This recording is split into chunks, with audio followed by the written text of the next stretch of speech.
I lost my mom at a young age and was raised by my single dad. We had our awkward phases, but my dad and I got along pretty well. Dad, always putting family first, focused his attention entirely on me. Especially after I entered the workforce, he became really concerned about my marital prospects. Through my dad, I met a guy from a prominent family. However, the guy's mom looked down on me and my single dad for being less than. My family-focused dad had the ultimate payback on the snooty family. In the end, I found happiness with the man I love. This is the story of how I, raised by a single dad, grabbed hold of happiness. I was born to parents who loved each other deeply. My dad was always busy with work and came home late, but he always helped Mom with household chores, like cleaning the shower room. Mom was a gentle soul who would lighten up any room she was in. Our weekends were filled with family picnics and the sandwiches Mom made. While I was running around on the grass, my parents would be chatting and filming me. Dad would somehow find time to take off work to attend my school events with Mom. I loved both of them, and life was good. Then, one Sunday, everything changed. "Where's Mom? When is she coming back?" Mom went out shopping and never returned. Mom has gone to a faraway place. It might be a while before you see her again. I was too young to understand that Mom had passed away. She had tried to help an elderly lady at a railroad crossing, and they were both hit by a train. Once I could comprehend the accident, Dad told me, "That's just like Mom, always kind." Life for Dad and me started anew, just the two of us. After Mom passed away, Dad went to great lengths to raise me all by himself. He'd get up early to make lunch for sports day, and never missed any of my school events. But as I grew older, I started to miss Mom, and even had fights with Dad. Once I hit high school, the typical teenage girl worries caused me to grow distant from Dad. My dad's concern for me started to feel more like a burden, and there were times when I said really hurtful things to him. "Why do you keep asking about what happened at school? It's annoying. Leave my life decisions to me. So what if I'm late? Why do you care so much? Just leave me alone." Looking back, I realized Dad was always thinking of me because Mom wasn't there anymore. Maybe I was a bit hard on myself back then. I heard later that my dad had been worrying about me, even going so far as to consult his colleagues and my mom's old friends. Looking back, I wish I'd been a bit nicer to him. Sometimes his excessive concern about my education and school life would get on my nerves, and I'd act out. But thanks to his support, I got into my top choice university. When I got to college, I understood where he was coming from, and things between us smoothed out.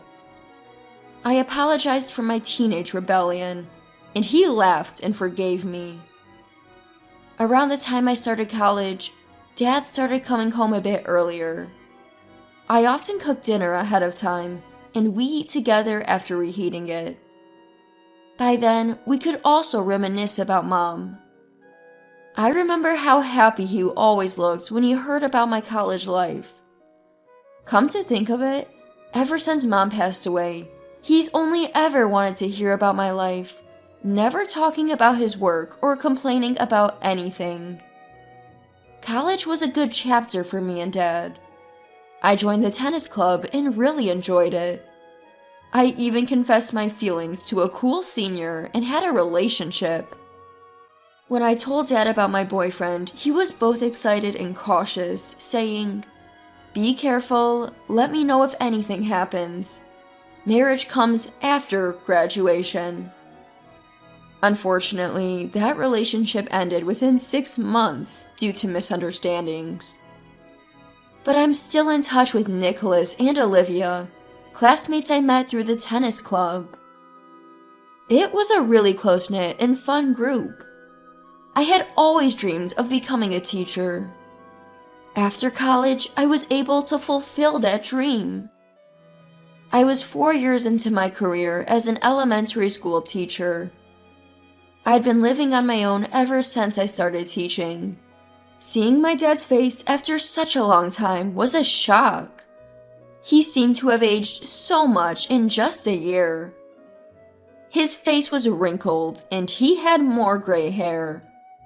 Even picking up a magazine seemed to be a struggle for him. "Dad, let me get that for you," I offered, helping him around the house. He told me not to, but I went ahead and changed all the light bulbs in the house. Both he and I felt his decline. "Hey, Lily, how about settling down? You haven't dated anyone since you broke up with your tennis club senior. It'll give me peace of mind. I'm getting old, you know?" I was of the mindset that marriage could wait, yet I could sense Dad's concern for me. So I decided to meet just once with the person Dad wanted to introduce me to. The location was a private lounge in a luxury hotel. The room was opulent, beyond anything I'd ever seen. The man I was meeting was wearing an incredibly expensive-looking suit, and his mother, Elizabeth, dressed in an equally lavish dress, was with him. According to Dad, the guy was from a prestigious family that's been around for over 200 years. His name was Christopher. Christopher's family owned several major businesses in the region, and they were a family-run enterprise. Dad said only someone of this caliber is a match for Lily, with a chuckle. But honestly, I felt intimidated. I just want to marry a normal guy. I wondered where Dad found such a guy. His connections must be incredible. These thoughts crossed my mind as I finished my greetings. "Nice to meet you. I'm Lily. Thank you for having me today." However, Elizabeth immediately started commenting on my lack of a mother. "It's so sad you were raised by just your father. We raised Christopher as a couple.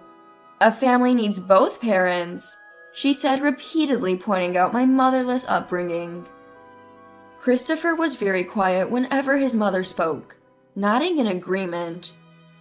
He must be a mama's boy. When the topic turned to careers, Elizabeth seized the opportunity to boast about her son. "Christopher will eventually be a CEO, you know. He'll be in charge of multiple companies. And that's because we, as a married couple, raised him," she said. Throughout the conversation, she frequently criticized the concept of a single father. Moreover, when I mentioned being a teacher, she said, "Oh my, it's so unfortunate for the children that you, raised by a single father, are a teacher. I'd move my kids to another school. They really have lax hiring criteria for teachers, don't they?" Honestly, the conversation was far from enjoyable, and even the luxurious meal tasted awful when shared with Christopher and Elizabeth. I later heard that Elizabeth is domineering towards everyone and brags about her prestigious family. I wondered how long I'd have to endure this company.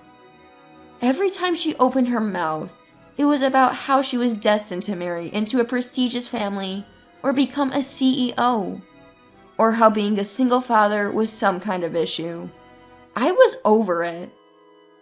What really hurt was when she seemed to criticize my dad, who's worked so hard to raise me on his own. Things reached a breaking point when Elizabeth started complaining about my job. At this point, there's no use in talking further. We're leaving. I'm looking forward to the news tomorrow morning. With that, my dad and I left the fancy hotel lounge. Elizabeth was shouting something as we left, but Dad closed the door firmly behind us, ignoring her. "I can tolerate her looking down on me, but I won't stand for her demeaning you, Lily. Even after we got home, Dad was still fuming. The next morning, it turned out that Dad's threat about the news wasn't empty. You see, my dad is the chairman of one of the country's leading corporations. But unlike that woman, he's never bragged about it. He didn't even mention it during the introduction, keeping quiet about his influential role.